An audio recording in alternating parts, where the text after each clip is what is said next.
आप सभी को नमस्कार। आरोग्य दर्शन की श्रृंखला में मैं गौरव आप सबों का अभिनंदन करता हूं।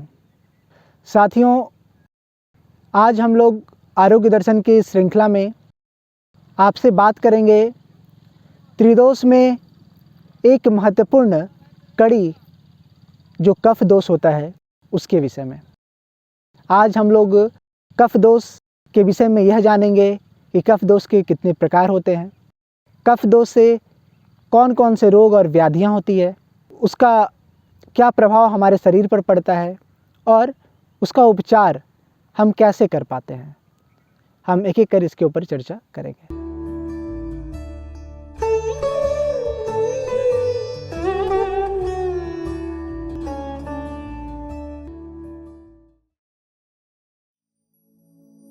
कफ यह तमोगुण युक्त होता है।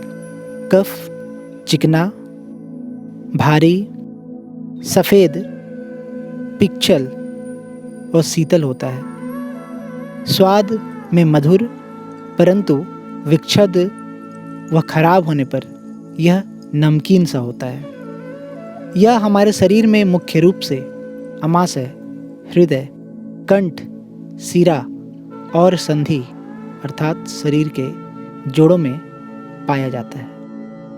कफ के प्रकार। कफ के मुख्यतः 5 भेद होते हैं। इसमें पहला क्रम आता है अवलंबक कफ। अवलंबक कफ मुख्यतः वक्ष स्थल अर्थात छाती के में स्थित शक्ति को त्रिकास्ती का, आहार रस से हृदय का तथा शेष कफ के स्थानों का अपने स्थान में रहकर जल कर्म द्वारा अवलंबन करता है।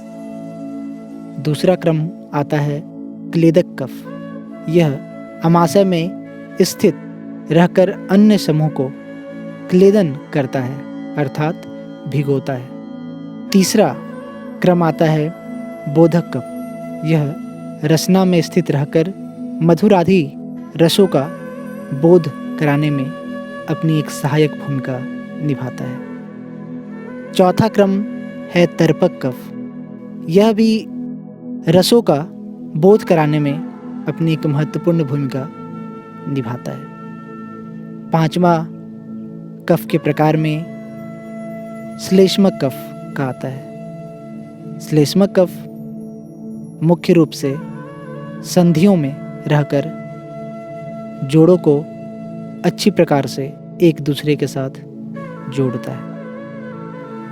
कफ के मुख्यतः प्रकोपित होने के जो कारण होते हैं उसमें दिन में अत्यधिक सोने से, अधिक मधुर, अम्ल, लवण रस का युक्त पदार्थ सेवन करने से, ज़्यादा शीतल ठंडा पदार्थ के सेवन से, भारी पदार्थ के सेवन से, आप ज़्यादा श्रम कर तुरंत यदि जल का सेवन करते हैं उससे, चावल, दही, अरबी, अमरूद आदि के अनियमित सेवन से भी कफ प्रकोपित होता है। कफ के लक्षण।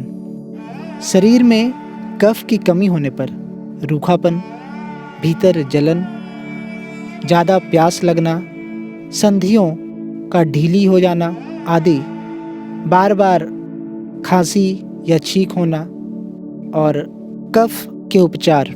ऐसे तो त्रिदोष में कफ के कई उपचार बताए गए हैं। आयुर्वेद व प्राकृतिक चिकित्सा में अलग अलग स्रोतों के आधार पर, अलग अलग ग्रंथों के आधार पर इसके अलग अलग चिकित्सा पद्धति का वर्णन है। पहले आम जीवन में प्रत्येक व्यक्ति जो स्वस्थ रहना चाहते हैं वो योग, प्राणायाम आदि को जरूर करते हैं। प्राणायाम में मुख्यतः अनुलोम विलोम व भ्रस्तिका 2 ऐसे प्राणायाम हैं जिसमें काफ़ी सहायक भूमिका निभाता है। जिसे करने का समय 10 मिनट तक आप अपनी सुविधानुसार कर सकते हैं। अगर ज़्यादा तकलीफ़ हो तो इसकी मात्रा आप 2 या 3 बार एक स्ट्रोक में आप कर सकते हैं। षटकर्म में जल नेति जो भी इनसे परिचित हैं और सूत्र नेति इससे कफ काफ़ी नियंत्रित रहता है।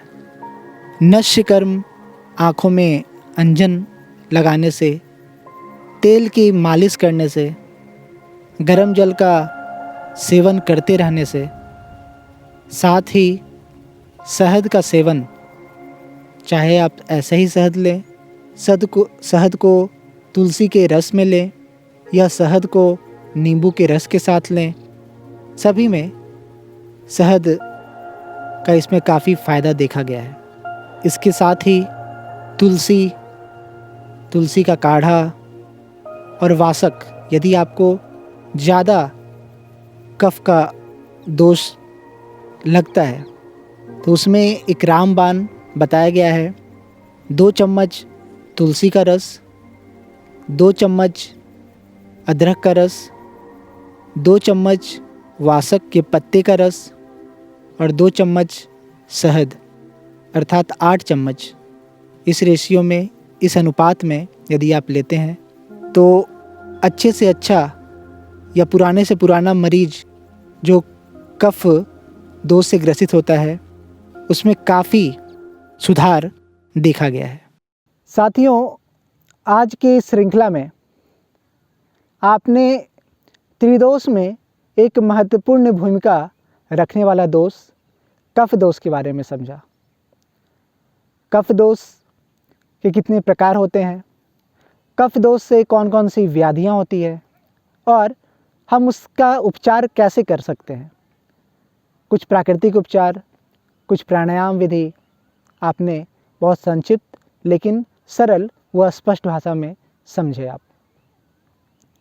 बहुत जल्द आपसे पुनः एक बार एक विषय को लेकर मिलेंगे आरोग्य दर्शन की अगली कड़ी में।